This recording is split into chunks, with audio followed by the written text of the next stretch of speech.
الله العظيم استغفر الله العظيم بسم الله الرحمن الرحيم الحمد لله رب العالمين حمدا يوافي نعمك ويكافئ مزيدا يا ربنا لك الحمد كما ينبغي لجلالك الكريم ولعظيم سلطانك اللهم قوي الإسلام من المسلمين والمسلمات والمؤمنين والمؤمنات الأحياء منهم والأموات وانصرهم على معاند الدين واختم لنا منك بالخير ويا خير الناصرين برحمتك يا أرحم الراحمين ربنا آتنا في الدنيا حسنة وفي الآخرة حسنة وقنا عذاب النار وصلى الله على سيدنا محمد وعلى آله وصحبه وسلم والحمد لله رب العالمين.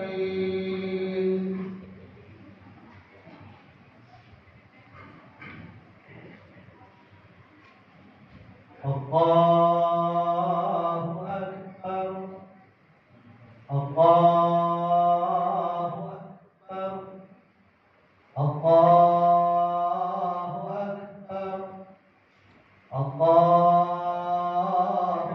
أكبر الله أكبر الله أكبر الله أكبر الله أكبر الله أكبر الله أكبر كبيرا والحمد لله كثيرا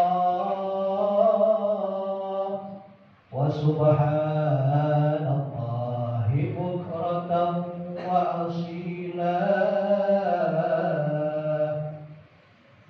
الحمد لله الحمد لله الذي جعل الأعياد موسما للخيرات وجعل لنا ما في الأرض جميعا للعمارات وجعل لنا ما في الأرض جميعا للعمارات وزرع الحسنات أشهد أن لا إله إلا الله وحده لا شريك له رب الأرضين والسماوات وأشهد أن سيدنا ونبينا محمدا عبده ورسوله المؤيد بأفضل الآيات والمعجزات اللهم صل وسلم وبارك على سيدنا محمد سيد السادات والكائنات وعلى آله وصحبه العنز بالنيران وسلم تسليما كثيرا أما بعد فيا عباد الله أوصيكم ونفسي وإياي بتقوى الله وطاعته لعلكم تفلحون الله أكبر الله أكبر الله أكبر معاشر المسلمين jamaah salat Idul Fitri Masjid Jami' Nurul Amal yang mudah-mudahan kita semua diberkahi oleh Allah Subhanahu wa taala. Tiada muntayang kata yang lebih indah dan lebih pantas kita ucapkan di pagi hari yang mulia ini, melainkan untayan ucapan syukur kita kepada Allah Subhanahu wa taala yang telah memberikan kepada kita nikmatul iman wal Islam, yang telah memberikan kepada kita nikmat sehat wal afiat, sehingga Allah memberikan kesempatan kepada kita dan keluarga kita untuk kembali menjumpai bulan suci Ramadan, dan bersama-sama telah kita laksanakan ibadah puasa selama kurang lebih 1 tahun. Kita hidupkan hari-hari di Ramadan ini dengan ibadah kepada Allah Subhanahu wa taala. Sungguh tiada hari yang lebih indah melainkan hari di mana taubat kita diterima oleh Allah Subhanahu wa taala di bulan suci Ramadan. Tiada waktu yang paling banyak waktu ijabahnya melainkan waktu-waktu di mana kita berada di bulan suci Ramadan.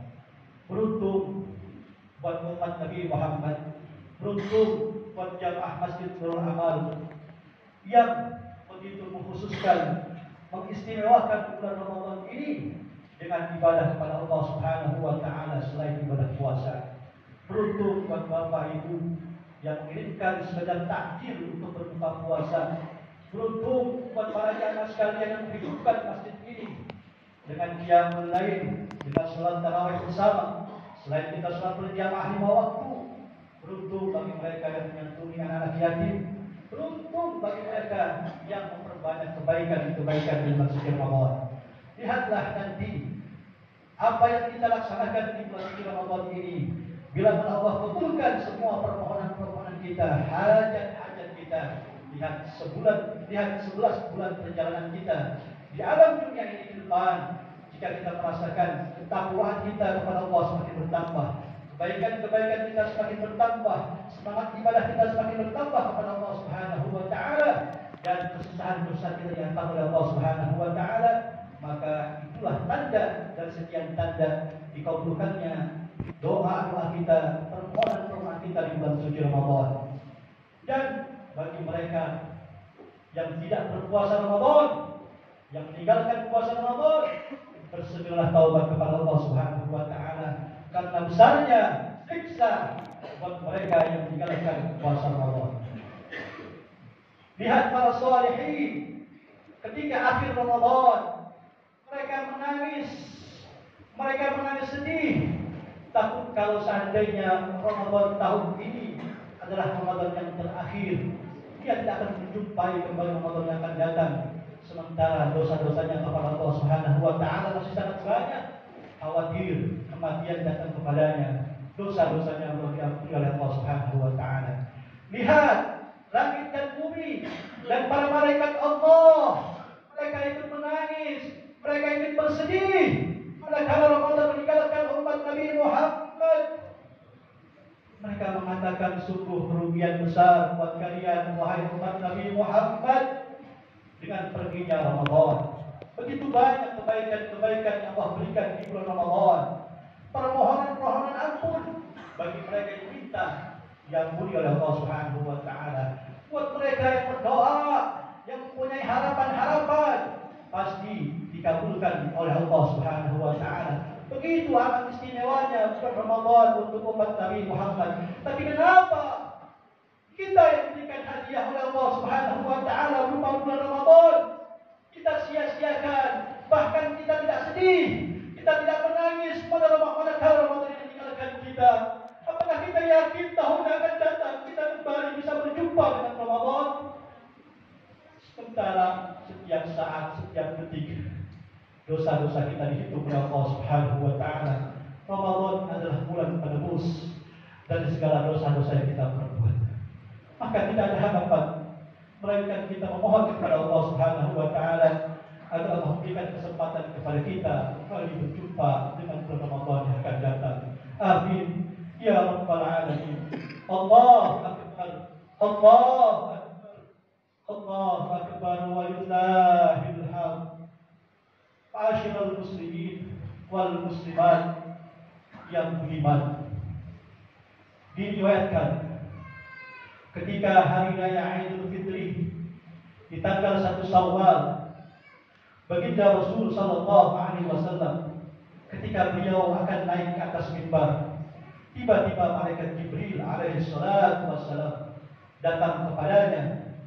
Beliau meminta kepada junjungan kita baginda Nabi Muhammad sallallahu alaihi wasallam agar baginda Rasul sallallahu alaihi wasallam mengaminkan 3 permohonan, 3 doa malaikat Jibril alaihi salatu wassalam. Maka baginda Rasul sallallahu alaihi wasallam mengucapkan amin sebanyak 3 kali.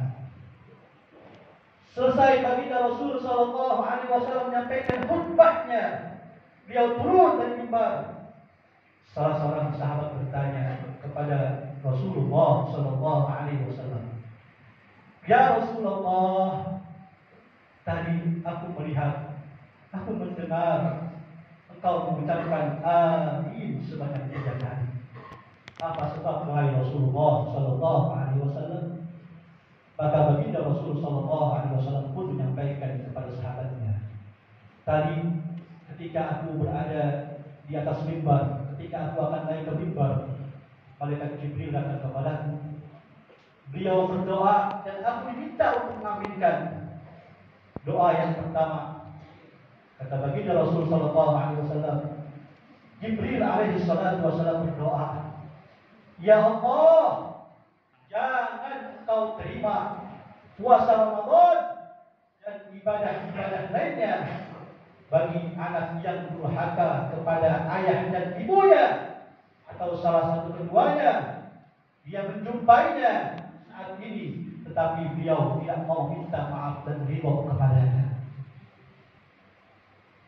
Di antara nikmat hidup yang paling indah bagi seorang anak, terutama di hari raya Idul Fitri ini, pasti kita bisa menatap wajah ayah dan ibu kita. Beruntung buat kalian yang masih mempunyai ayah dan ibu. Beruntung buat kalian yang bisa merawat ayah dan ibu kalian. Satu jalan menuju pintu surga Allah Subhanahu wa taala telah kalian dapatkan. Sebagai contoh, saya Abdul Hakim masuk orang yang telah ditinggalkan oleh ayah dan ibu saya. Bahkan juga saya telah pernah ditinggalkan oleh seorang istri tercinta. Ibu buat anak-anak saya begitu pilu keadaannya ketika kerabat hidupnya telah berpulang ke rahmatullah. Dahulu ketika saya membawakan makanan untuk ayah saya, makanan kesukaannya, begitu girangnya, begitu senangnya dia menyambut makanan tersebut. Bahkan dia mengajak untuk bersama-sama makan dengannya, sambil kita bercerita, sambil kita bercanda. Saya buat sesuatu yang bisa menghiburnya. Ketika saya bisa memberikan pakaian untuk ayah saya berikan pakaian tersebut. Betapa senangnya jika pakaian diberi pakai. Dan mengatakan pasti mahal harganya. Tidak. Padahal tidak seberapa harga pakaian tersebut. Ketika saya mengajak ayah saya untuk berjalan-jalan wisata, begitu gembiranya ayah saya. Dia bisa berjalan bersama dengan anaknya, dengan cucu-cucunya. Namun kini, setelah ayah saya, ibu saya telah tiada, tidak lagi saya bisa memberikan makanan untuknya, membawakan makanan untuknya, memberikan baju untuknya, mengajak jalan-jalan untuknya, agar supaya bisa menatap wajah gembira ayah saya, ibu saya. Ini sebagai pelajaran buat kalian, wahai para pemuda yang masih mempunyai ayah dan ibu. Sebelum terlambat, senangkan hati ayah dan ibu kita. Sekalipun ayah kita orang yang kaya, orang yang mempunyai banyak harta, ketika darah dagingnya, anaknya membawakan makanan untuknya, memberikan baju untuknya, mengajak jalan-jalan untuknya, pasti ayah dan ibu tersebut bergembira. Dia akan senang. Anaknya begitu perhatian, anak dan ibu sayang kepadanya. Ketahuilah, bagi seorang ayah, bagi seorang ibu, sekalipun orang yang banyak berharta, harta yang paling berguna untuk seorang ayah dan ibu bukanlah rumah yang mewah, harta yang berlimpah, Melainkan harta yang berguna bagi seorang ayah dan ibu adalah putra-putri yang soleh dan solehah, anak-anak yang berbakti kepada ayah dan ibunya. Itulah harta yang berguna bagi orang tua. Berapa banyak mereka yang mempunyai kekayaan ayah dan ibu, akan tetapi kekayaan yang menjadi fitnah bagi anak-anaknya, menyusahkan dirinya. Oleh karenanya, jika masih ada kesempatan kita menjumpai ayah dan ibu kita, berbuatlah untuk menyenangkan hatinya. Terkadang kita tidak sadar, setiap saat kita telah berbuat durhaka kepada ayah dan ibu kita. Perhatikan apa yang dikatakan oleh Sayyidina Habib Ali bin Muhammad bin Hussein Al-Habsyi, sahib Maulid Syukuron. 3 hal yang bila mana dilakukan oleh anak, maka anak ini tercatat sebagai anak yang durhaka kepada kedua orang tuanya. Yang pertama, seorang anak yang dalam satu hari dia lupa memintakan ampun untuk ayah dan ibunya, lupa sedang membaca Rabbil firli wali wahidayya. Dalam sehari dia lewat. Ini anak tercatat sebagai anak yang durhaka. Yang kedua,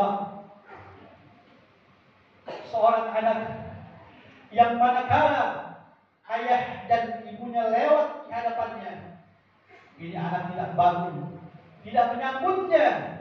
Ini anak tercatat sebagai anak yang durhaka. Yang ketiga, seorang anak yang mencium tangan ayah ibunya hanya dengan satu tangan. Ini anak tercatat sebagai anak yang durhaka. Kalau mencium dengan satu tangan saja sudah tercatat anak yang durhaka, bagaimana dengan seorang anak yang tidak pernah mencium tangan ayah dan ibunya? Ma'asyiral hadirin wal hadirat rahimakumullah. Kedudukan orang tua sangat mulia.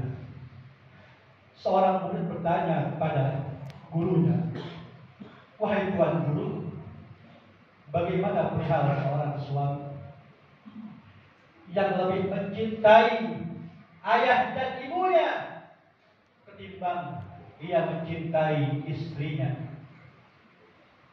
Dijawab oleh sang guru, "Wahai anakku, laki-laki yang sudah menikah, suami tersebut tetap adalah milik ibunya, sementara istri tersebut adalah milik suaminya.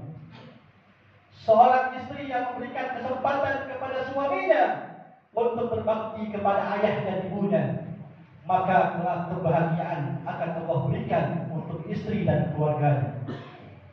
Oleh karenanya, wahai para istri, wahai para ibu, bila mana suami Anda ingin hidup bahagia, sukses di dalam karirnya, naik di dalam jabatannya, berkembang di dalam usahanya, biarkan mereka berbuat bakti kepada ayah dan ibunya. Jangan kalian larang, jangan kalian cegah. Seandainya ada seorang menantu perempuan, seorang istri yang kecewa, yang marah kepada suaminya karena suaminya lebih perhatian kepada ayah dan ibunya, sampai akhirnya suaminya mengalah, lebih mencintai istrinya ketimbang ayah dan ibunya.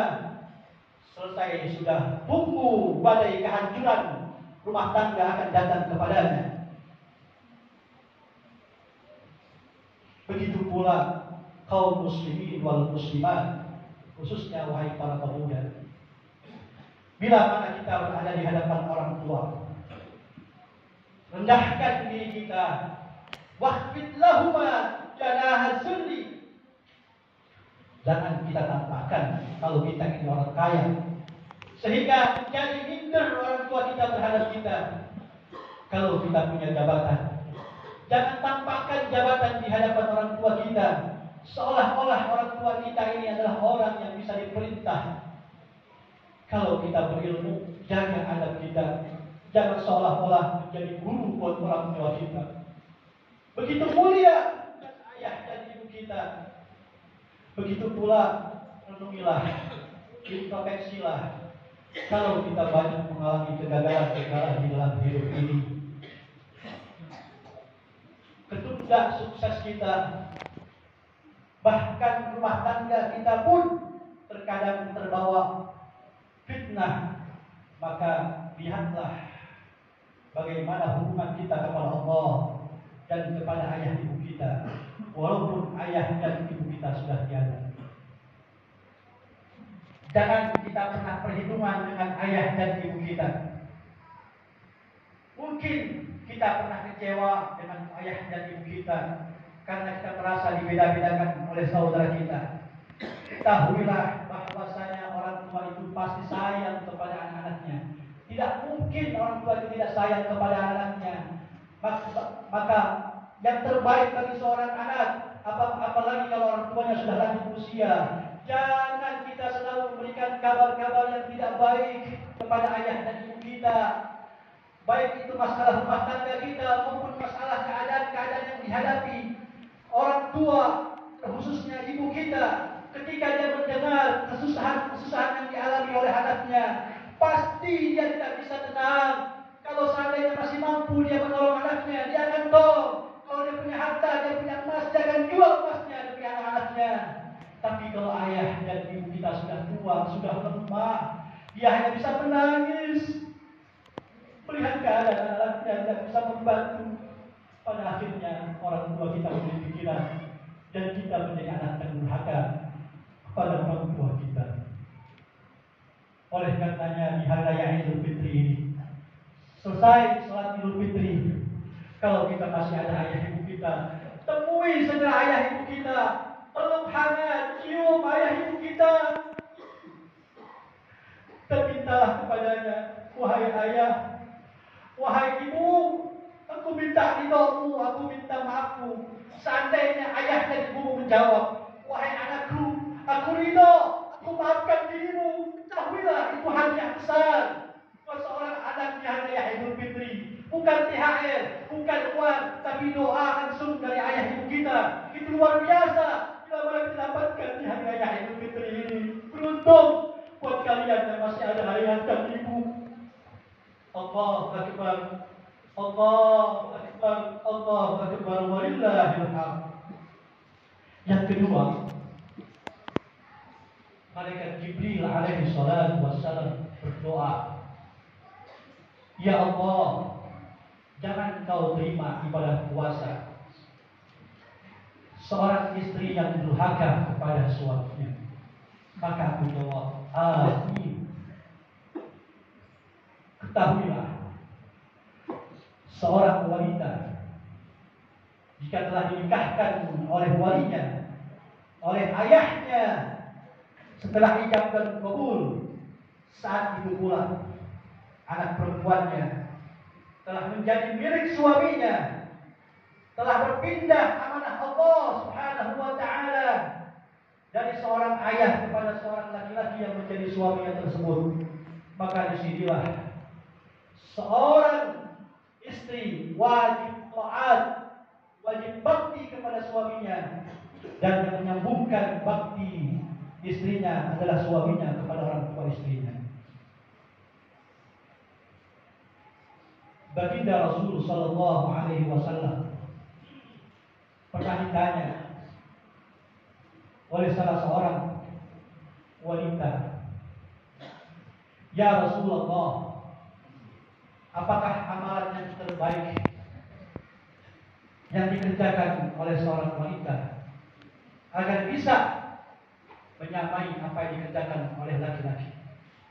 Kata Rasulullah sallallahu alaihi wasallam, Rasulullah tidak mengatakan engkau banyak baca Quran, engkau banyak bersedekah, engkau banyak berzikir, tidak.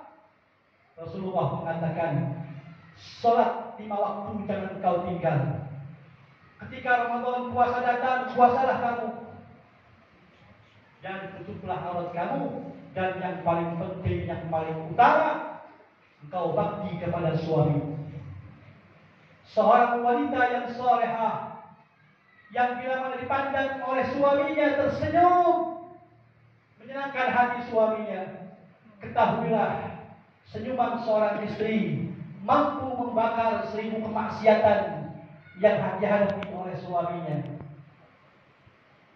Begitu pula seorang bertanya kepada Rasulullah, "Ya Rasulullah, Dosa apa yang paling besar yang dilakukan oleh seorang istri? Dijawab oleh baginda Rasul sallallahu alaihi wasallam. Seorang istri yang tidak bersyukur kepada suaminya, seorang istri yang membangkang perkataan suaminya, seorang istri yang senang berdebat dengan suaminya, maka itulah dosa yang paling besar yang dikerjakan oleh seorang istri. Sayyidatuna Fatimah Zahra, putri Rasulullah sallallahu alaihi wasallam, suatu ketika bercanda dengan suaminya Sayyidina Ali karramallahu wajhahu. Tiba-tiba terselip dalam bercandanya tersebut kata-kata yang menyinggung perasaan suaminya Sayyidina Ali karramallahu wajhahu. Seketika itu pula wajah Sayyidina Ali berubah. Ya Allah. Sayyidatuna Fatimah berusaha minta maaf kepadanya. Terlanjur Sayyidina Ali suaminya yang ngambek kalau bahasa kita. Tidak diomelin oleh suaminya. Takut Sayyidina Fatimah Zahra, maka dia datang kepada ayahnya, junjungan kita baginda Nabi besar Muhammad sallallahu alaihi wasallam. Beliau adukan apa yang terjadi pada dirinya. Apa jawaban Rasulullah kepada putri tercintanya? Rasulullah tidak iba. Rasulullah tidak kasihan kepada putrinya, dicuekin, tidak diomelin oleh suaminya Sayyidina Ali. Justru baginda Rasul sallallahu alaihi wasallam menampakkan wajah yang marahnya seorang ayah kepada seorang anaknya. Wahai Fatimah, segera engkau kembali kepada suamimu. Sesungguhnya bila engkau tidak mendapatkan ridho dari suamimu, sampai saat dan detik ini pula murka Allah Subhanahu wa taala berjalan untukmu. Kembalilah kepada suamimu, temuilah, mintalah maaf, berusaha untuk engkau dimaafkan. Maka Sayyidatuna Fatimah kembali kepada Sayyidina Ali. Beliau berusaha dengan segala cara agar dimaafkan oleh suaminya. Bahkan dia harus menari-nari, berjoget-joget di hadapan suaminya Sayyidina Ali agar suaminya memaafkan. Maka tersenyumlah Sayyidina Ali karramallahu wajhahu. Maka dimaafkanlah istrinya ini Sayyidatuna Fatimah Zahra. Ini Sayyidatuna Fatimah Zahra, putri Rasulullah sallallahu alaihi wasallam. Bagaimana dengan keadaan istri-istri kita? Oleh karenanya, jagalah adab engkau kalian wahai para istri kepada suamimu. Bukan suami itu egois, bukan suami itu minta dihormati, bukan suami itu harus menang, tidak. Karena suamimu, walaupun jelek-jeleknya suamimu, walaupun dia telah lemah, walaupun dia sudah tidak berjaya, dia adalah imam bagi kamu. Dia telah diamanahkan oleh Allah Subhanahu wa taala melalui ayahnya untuk diserahkan kepada kamu, dan dialah yang menjadi pintu surga dan nerakamu. Fansuri aina anti minhu fa innama huwa jannatuki wa naruki. Pahamilah keadaan posisimu wahai istri ketika engkau telah bersuami. Jagalah sikapmu, karena sesungguhnya yang menentukan surga dan nerakamu adalah ada pada suamimu. Oleh karenanya di hari raya Idul Fitri ini, mari sama-sama antara suami dan istri saling memaafkan. Seorang suami harus mempunyai 1000 pintu maaf untuk istrinya setiap hari, baik diminta maupun tidak diminta. Apakah kita mau istri kita mendapatkan murka dari Allah Subhanahu wa taala sementara dia yang melahirkan anak-anak kita? Sebab kita marah, kita tidak mau memaafkannya. Beliau juga manusia biasa, beliau manusia yang lemah. Beliau sudah lelah mengurus rumah tangga kita, mengurus anak-anak kita. Terkadang beliau harus keluar untuk mengurus keperluannya, untuk berbelanja, sampai lupa minta izin kepada suaminya. Dan suaminya tidak ridho, marah, maka murka Allah datang untuknya. Apa kita kasihan? Apakah kita tidak ingin telah dikumpulkan kembali oleh Allah Subhanahu wa taala nanti di surga bersama dengan istri dan anak kita? Maka berikanlah maaf kepada istri kita walaupun tidak diminta. Ridholah terhadapnya dan selalu bersabar kepadanya. Bimbinglah untuk selalu berbuat kebaikan, mendoakan kepadanya. Dan wahai para suami, Hendaknya kita dapatkan 3 doa ini terutama di hari raya Idul Fitri. Doa perempuan solehah yang dikabulkan oleh Allah Subhanahu wa taala. Yang pertama doa seorang ibu kepada anaknya. Yang kedua doa seorang istri yang solehah kepada suaminya. Dan yang ketiga doa anak-anak perempuan kita kepada kita. Allahu Akbar, Allahu Akbar, walillahil hamd. Yang terakhir, yang ketiga, malaikat Jibril alaihi salatu wassalam berdoa, ya Allah, jangan Engkau terima puasa dan ibadahnya seorang muslim yang saling bermusuh-musuhan, yang tidak bertegur sapa, yang saling mendendam, dan Engkau terima ibadah puasanya. Maka Rasulullah jawab, amin. Sebagai makhluk sosial, kita bergaul, kita hidup bersama, kita bermasyarakat, berteman, bersahabat, sudah pasti ada kesalahan-kesalahan yang kita perbuat, baik yang kita sengaja maupun tidak. Termasuk persahabatan kita di dalam media sosial. Terkadang tanpa sengaja, tanpa kita ketahui, kita telah menyakiti orang lain. Apakah itu saudara kita, tetangga kita, teman-teman kita? Sayyidul Habib Al-Marhum Al-Habib Hasan bin Ja'far Asgaf, yang di awal Ramadan lalu meninggal dunia, beliau berpesan kepada jamaahnya, hendaknya kita selalu berbuat baik kepada orang lain, sekalipun kepada musuh kita, sekalipun kepada orang yang membenci kita. Kita tunjukkan akhlak kita, kita tunjukkan kalau kita bisa berbuat baik kepadanya, kalau kita bisa menjadi orang dermawan untuknya. Jangan kita lawan dengan tidak kebaikan, akan menjadi susah untuk diri kita juga dan untuk orang lain. Maka yang terbaik, berikanlah maaf untuk mereka yang menyakiti kita. Baginda Rasul Sallallahu Alaihi Wasallam begitu menjaga umatnya agar jangan sampai ada kesalahan-kesalahan yang dibawa sampai meninggal dunia.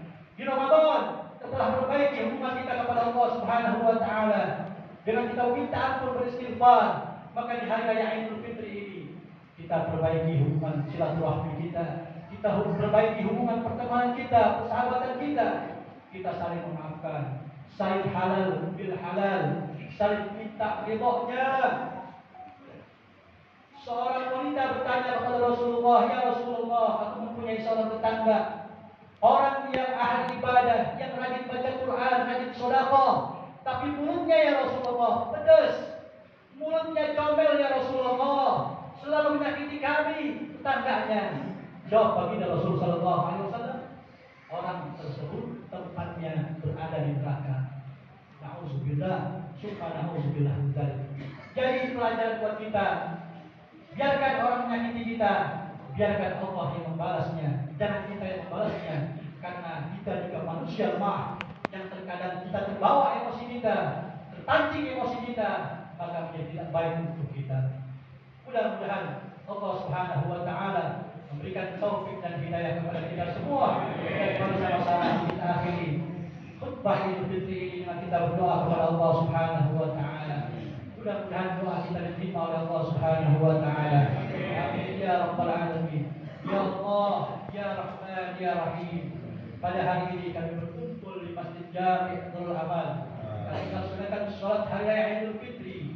Kami mohon kepada-Mu ya Allah, terimalah amal ibadah puasa kami ya Allah, terimalah zakat kami ya Allah, infak sedekah kami ya Allah, ya Qulail kami ya Allah, tadarus Al-Quran kami ya Allah, dan berikanlah kesempatan kepada kami dan keluarga kami untuk berjumpa dengan bulan suci Ramadan di tahun yang akan datang dan di tahun yang akan datang ya Allah. Ya Allah, ampunilah dosa ayah dan ibu kami ya Allah, baik yang masih ada maupun yang sudah meninggal dunia. Jangan siksa mereka, jangan azab mereka ya Allah, lantaran maksiat yang kami kerjakan, lantaran dosa-dosa yang kami kerjakan. Kami belum bisa membahagiakannya, maka bahagiakanlah mereka di alam kuburnya, bahagiakanlah mereka di masa usia lanjutnya ya Allah. Ya Allah, berkahilah rumah tangga kami ya Allah, berkahilah anak-anak kami ya Allah, berkahilah kami ya Allah, berkahilah kampung kami ini ya Allah, dengan syukur-Mu kepada-Mu ya Allah. Ya Allah ya Rahman ya Rahim, berikanlah taufik dan hidayah kepada para pemimpin kami agar mereka mereka berbuat adil, mereka cinta kepada rakyatnya, dan jadikanlah negara kami ini negara yang baldatun thayyibatun wa rabbun ghafur. Amin ya rabbal alamin. Rabbana atina fid dunya hasanah wa fil akhirati hasanatan wa qina azabannar. Wa sallallahu ala sayyidina Muhammad wa ala alihi wa sahbihi ajma'in. Walhamdulillahi rabbil alamin. Allahumma salli wa sallim ala sayyidina Muhammad wa ala ali sayyidina Muhammad.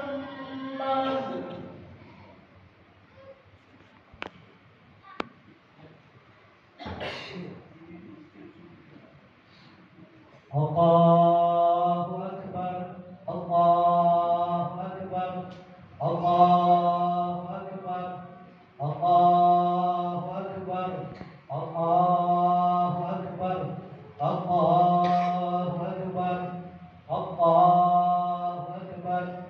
Alhamdulillahi haqqa hamdih, wa ashhadu an la ilaha illallah wahdahu la syarika lahu syahadata 'abdih, wa ashhadu anna sayyidana wa nabiyyana Muhammadan abduhu wa rasuluhu al-wafiyyu bi'ahdihi. Sallallahu ala sayyidina Muhammadin wa ala alihi wa sahbihi min ba'di. Usikum wa iyaya bitaqwallah wa ta'atihi la'allakum tuflihun. Wa'lamu anna Allaha amran 'azima. Faqala ayyuhal mu'minun inna Allaha wa malaikatahu yusalluna 'alan nabi ya ayyuhalladzina amanu sallu 'alaihi wa sallimu taslima. Allahumma warda 'an ashabi nabiyyika ajma'in wa 'an tabi'in wa tabi'in wa man tabi'ahum bi ihsanin ila yaumiddin wa 'alaina ma'ahum fihim bi rahmatika ya arhamar rahimin. Allahumma ighfir lil muslimina wal muslimat wal mu'minina wal mu'minat al ahya'i minhum wal amwat bi rahmatika ya wahibal 'atiyat. Allahumma irfa' 'anna al-bala wal waba wal zina wal zalazil wal mihan wa su'al fitan ma zahara minha wa ma batan an baladina Indonesia khassa wa an sa'iri biladil muslimina 'ammah ya rabbal alamin. Rabbana atina fid dunya hasanah wa fil akhirati hasanatan wa qina azabannar. Wa sallallahu ala sayyidina Muhammad wa ala alihi wa sahbihi ajma'in. Walhamdulillahi rabbil alamin. Ja'alallahu wa iyyakum minal 'abidin wal faizin wal maqbulin. Qul 'amin wa antum bi khair. Wassalamu alaikum warahmatullahi wabarakatuh.